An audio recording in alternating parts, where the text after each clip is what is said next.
The authors of the JPCL paper published in volume 10 on pulse-shaped dynamic nuclear polarization under magic angle spinning, Asif Equbal, Tagami, and Songi Han would like to present to you live slides to give you highlights of this paper. So this is the first AWG pulse-shape enhanced DNP under magic angle spinning, and we used choreographing of spins in a clever way by using pulse shaping to our advantage. For effective dynamic nuclear polarization in a solid state, we rely on the cross-effect mechanism. In cross-effect, you need 2 electron spin and 1 nuclear spin coupled to each other at the minimum, where the 2 electron spin that are coupled have a frequency difference that corresponds to the nuclear Lama frequency, so it fulfills the cross-effect condition. Here, the 2 electron spins, when they flip-flop, need to have a polarization differential for it to translate into net nuclear spin polarization and therefore NMR signal enhancement. To create the polarization differential between the electrons participating in cross effect, we use microwave irradiation, and that helps to saturate a portion of the EPR line, as you see in this animation for nitroxide at 7 Tesla.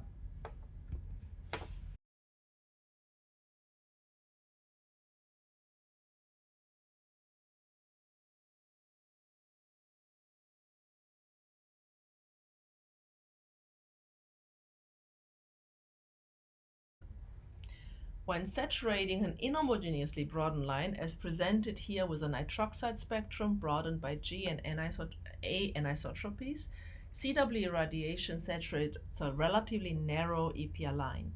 Here, AWG saturation that achieves broadband saturation really can dramatically enhance the width of the saturation, because multiple frequency representing multiple spin population can be excited at the same time.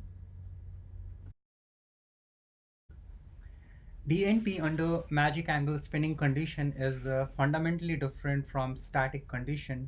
This is because the energies of electron spins modulate in time because of physical rotation of sample. Under these oscillating conditions, all the transitions are also oscillating. The transition probability can be explained using Landau-Zenner formalism.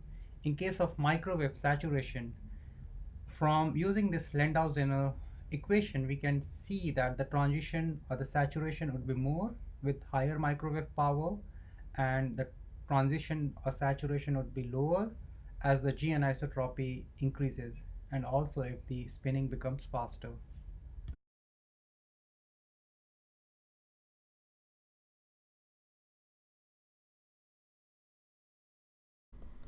So when optimizing AWG DNP, there are generally 2 parameters, namely the rate of the chirp and the chirp width. Here we are showing an example of chirp pulses just for proof of principle. And n is the rotor period divided by the time of the chirp block, so the rate of chirping basically, and the chirp width. And what you see here is that those 2 parameters are dependent on the available microwave power. And then the optimum value for n and the chirp width both is changing with the overall microwave power available. In AWG DNP, we're not limited to a simple linear frequency sweep, such as with the chirp, but we can actually tailor our waveform however we want. In the top row of figures, we've shown microwave offset frequency as a function of rotor period or time. And on the bottom, we've shown the distribution of microwave power overlaid on top of a DNP frequency profile, which is related to the electron spin density. On the left-hand side, we've shown the simple linear chirp, and we can see that the power is linearly distributed across this across the electron spin density.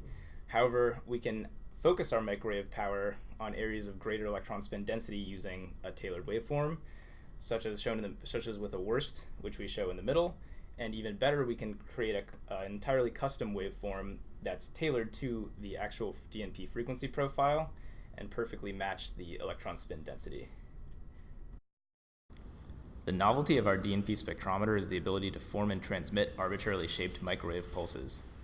Here on the left, we have shown a basic schematic of the AWG instrument, and on the right, we have shown a picture of how it actually looks in real life. In order to produce the shapes and timings of waveforms and pulses, we first have to generate and modify our microwaves at X band, which essentially means around 12 gigahertz. The pulse forming unit is shown here on the right, and the basic operational schematic is shown on the left. To make our waveforms, we start out by generating a carrier frequency of around 12 gigahertz using a YIG oscillator. The exact frequency generated will determine the final DNP irradiation frequency without AWG and the center frequency of our DNP irradiation with AWG. The essential component to AWG DNP is the arbitrary waveform generator.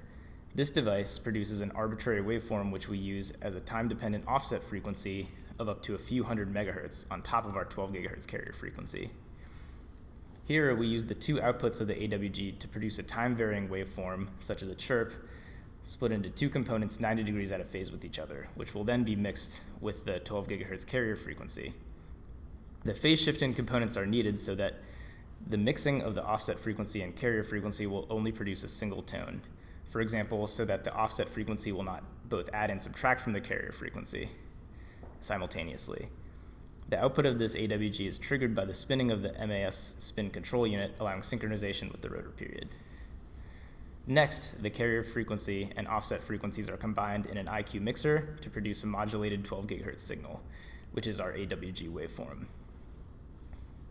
The modulated signal is then sent to the amplifier multiplier chain, or AMC, on top of the microwave bridge via a coaxial cable. The Virginia diode's AMC, which we use, is used to multiply the modulated 12 gigahertz signal by 16 times up to around 200 gigahertz, and also amplify it. The unit shown here can produce 120 milliwatts of power, but the one typically used for our AWG experiments can output power of up to 350 milliwatts.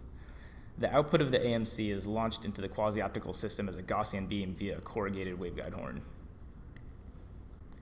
The quasi-optical system consists of mirrors and isolators on a grid system meant to condition the Gaussian beam for optimal transmission to the NMR DNP probe. The path of the microwaves from the AMC is shown with green arrows.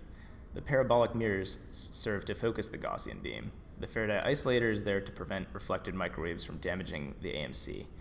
In our setup, microwaves are first launched at a flat mirror, which redirects the beam onto a parabolic mirror. This parabolic mirror focuses the beam onto the Faraday isolator, which selects a single horizontal polarization of the beam, and then rotates that polarization 45 degrees. This means that the reflected microwaves will again be rotated by 45 degrees and blocked by the wire grid, which is part of the Faraday isolator. The final parabolic mirror refocuses the beam onto the corrugated waveguide of the NMR DNP probe.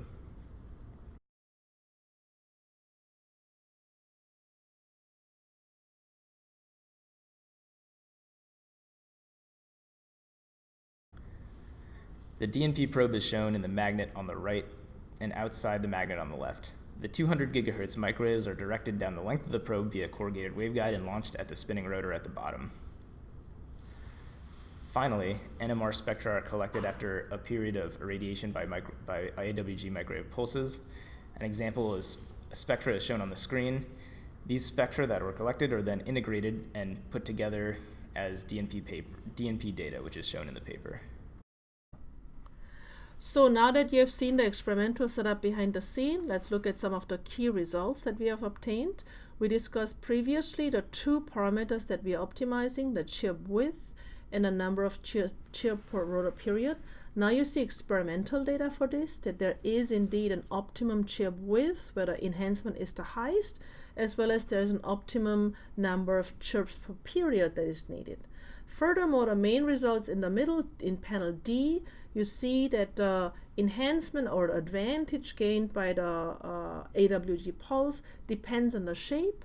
You see CW compared to chirp, a simple chirp, linear chirp, as well as worst and custom pulses, custom shape, showing that really you can further enhance the DNP performance going to these custom shapes. To push the boundary of DNP towards faster relaxation condition, which would involve DNP at higher temperature, we did optimization of chirp and compared it with CW irradiation. In general, for chirp or any AWG irradiation, we found that the DNP would be a lot more efficient compared to CW. For typical DNP condition with the state-of-art methodology, we found that DNP using AWG can be up to 4 times more efficient compared to CW.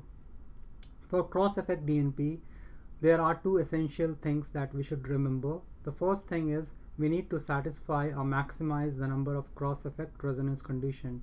This condition is independent of the microwave irradiation. The only thing that we can control experimentally is the microwave saturation. Here we are trying to explain why AWG DNP would be better than CW under fast relaxation condition. On the left hand side, we see a plot which maps the polarization of 3 spins, 2 electrons, which are in blue, and the nucleus, which is in red. We see that CW irradiation does not maintain an active saturation of the electron, or in other words, it does not maintain a large polarization difference throughout in time. It's only accidentally there are large polarization difference, and so the DNP with CW irradiation is good only at certain orientation. On the other hand, AWG, the broad-banded saturation nature of AWG ensures that there is large polarization difference at all the times, and therefore the DNP is also larger there, as seen in the red curve on the right hand side. So we just talked about the benefit of AWDNP under fast relaxing condition, meaning higher temperature. The outlook for AWDNP is even greater, in fact, when more microwave power is available. So shown here are numerical results as well as experimental results showing that with greater microwave power available, the benefit of AWDNP over CW dramatically increases.